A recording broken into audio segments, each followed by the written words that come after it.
But right before the Cameroon story, remember here on Breakfast Central, we've also told you about the Hurricane Anna that's actually causing and wreaking a lot of havoc out there in Malawi. Well, joining us this morning to quickly look at that story and pick it up from where we took it on, Lala is here. Lala is our correspondent all the way in Zimbabwe. And most definitely taking a look at the borders that are being shared within these countries. It's right that she has more insight. So, Lala, could you help us paint a clearer picture of what is happening in Malawi?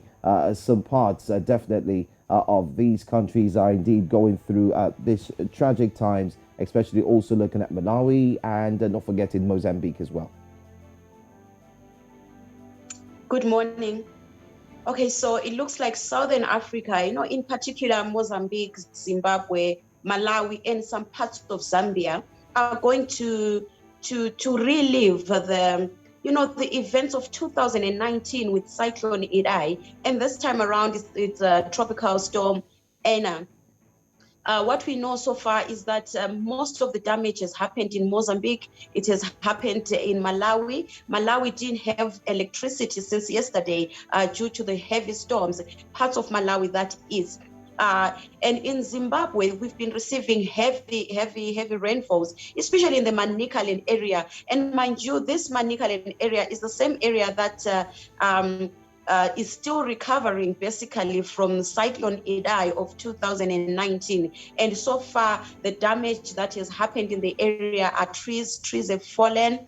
Some roofs of some people's houses have been blown away because the rains have been heavy since Monday, heavy rains and strong winds as well. And for cities like Harare, we've also been receiving rains since Monday, though we haven't received much damage in Harare, in the capital city, and other cities of Zimbabwe and towns. The Manicaland area, which is the Eastern Highlands, seems to have been receiving a bit of damage.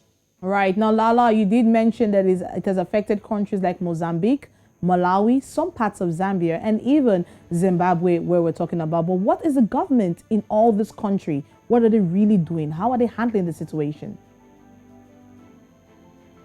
Okay, so the governments from the other countries, what we know right now is that they are busy evacuating people from low-lying areas, and there's been rescue that has been happening. And then coming back to Zimbabwe, the government of Zimbabwe has already put aside, or rather they've prepared evacuation centers.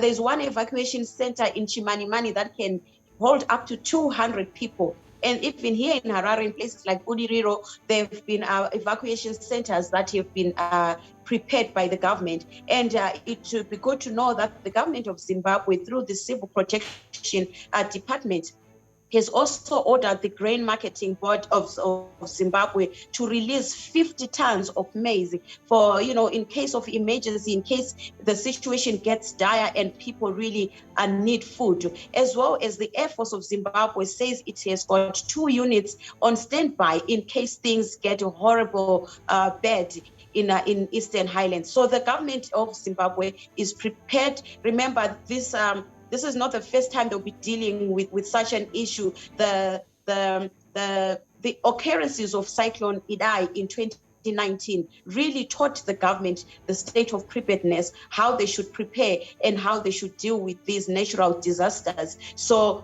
far what we know is what the government has released through the Department of Civil Protection, that it is ready. It has put certain mechanisms on standby in case things get horrible.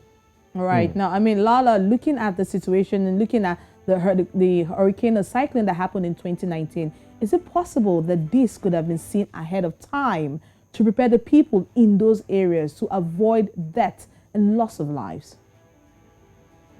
Okay, the first alerts actually started coming out over a week ago. Those were the first alerts of heavy rains coming, of a possible storm coming through from Madagascar, Mozambique, and the Eastern Highlands of Zimbabwe. And like I said earlier, the predictions were that by the time it hits Zimbabwe, it will be a depression. It won't be as heavy as it would hit Mozambique. So the government has done what it can. It has put aside evacuation centers, and Air Force of Zimbabwe has 2 units on standby. So far, this is what they've done. And I should also mention that as of yesterday, there were no evacuation orders that were done in Zimbabwe because we were still on the heavy rains. There were no really heavy floods that could have made the civil department order evacuations. But I will closely monitor, we'll all be closely monitor how it goes today, whether we're going to have evacuations in the Eastern Highlands or not, or if the storm is going to get worse than what it is at the moment. We will monitor it closely and see, and definitely give you updates on that. All right. Thank you so much, Lala Ngoya, all the way from Zimbabwe, and we look forward to hear from you once more. Thank you.